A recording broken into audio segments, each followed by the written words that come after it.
So,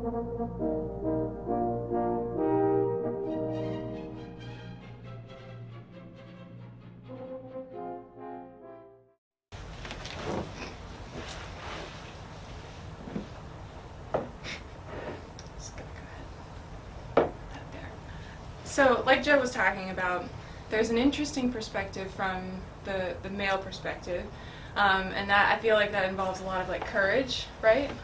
Totally. Okay. So there's a lot of courage, and also just being willing to put yourself out there, kind of put out into the deep a little bit, Ooh. and see what the Lord really has for you. Because if you have a desire to give yourself to the Lord, it might be manifested in a way that you haven't thought of yet, or with people that you haven't imagined for yourself. And that's a beautiful thing, because when the Lord gives, He gives in abundance. So from the female perspective, it still involves a lot of courage. And the way that I see it, and the way that I've experienced it, both in my own life and with friends of mine, is that, you know, there's kind of a twofold problem or challenge that we're dealing with in the modern like dating scene. And you can broaden that to the discernment scene. But on one side, there's like this anything goes, there are no rules hookup culture. And on the other side, there's I'm so afraid to do anything, to make any decision, so I just don't do anything in the name of discernment. Oh. And both of those things are equally dangerous, because they get you nowhere, right? The hookup culture gets you nowhere.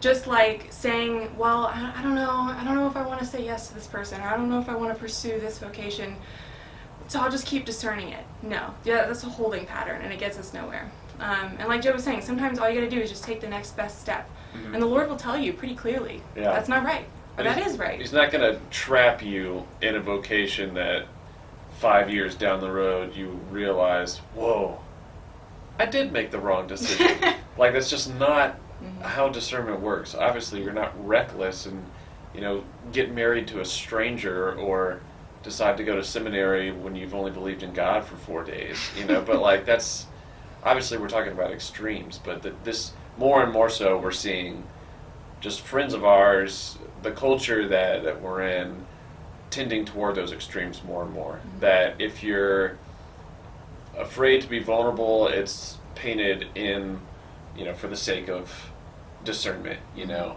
or if you're just completely, you know, off the charts with it, it's because you're liberated, you know, or because you're, you know, free from this idea of an oppressive structure that is taking your freedom, when in reality, it's enslaving you. You know, it's the same thing. So, and I think that there's another layer of it too, which is that we live in a very like romantic culture, and I don't mean that in the sense of like Thoreau and Walden Pond. I mean it in the sense of like we think everything has to have a narrative to it, and like if I'm gonna enter into something, this has got to be it. Like I have to be able to see, like just like 5 years down the line, I have to be able to see everything laid out based on this one particular choice, and that sounds awful. Mm-hmm.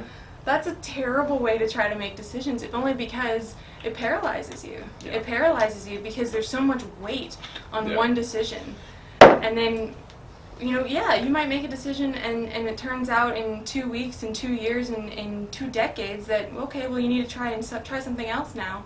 That's not a bad thing. Mm-hmm. That step was necessary. Mm-hmm. You know, no step, unless it's, you know, just way off the beaten path, every step is going to contribute towards your good in some way if you are constantly striving after God. Yeah. So even if you discern a religious vocation and then you discontinue formation to discern something else, this guy, or if you start discerning, you know, consecrated virginity or marriage, and then you decide, well, no, I need to look at religious vocations, all of that's good because it's a searching. It's when we stop searching, it's when we stop asking questions, that we get ourselves into trouble, and that's what that holding pattern is. Mm-hmm. So, or when we treat the search as the destination. Right. Mm-hmm. Another pitfall, something that I really struggled with in my own vocation, old discernment, was like, what way of life is going to make me happiest, right? And it's really not until, you know, I'm preparing to give my entire life away to Katie that, like, and even the little ways in which we're called to do it now, that if that is my model of vocation, it's going to be an incredibly difficult, sucky marriage, Because if it's only about the way that I'm best fulfilled, then like that completely like eradicates the point of vocation, right? That it's there's a reason they're called sacraments of service in the church, right? Right. So yeah, it's not just for her to be like a caretaker for your happiness. Yeah, just yeah. Yeah. So, and then a second thing that I was thinking about as you were talking was like, and we hear it sometimes.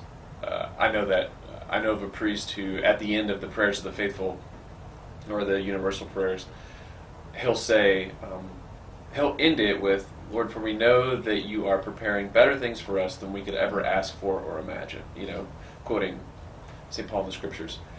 That, yeah, we tend to be so nearsighted and think that, well, if this is truly the vocation I'm going to be in, then it's going to have to be because it feels this way and it looks this way and it allows this and this and this.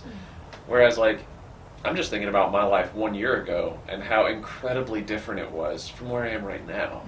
And all of it is because, like, God's grace is real and it's active and it changes things. You know, like, and at any moment, He can decide to inspire you to move in a different direction, or insofar as you're docile to that. You know, but if we're holding on to this idea of discerning perfectly, then like we're just not going to get anywhere.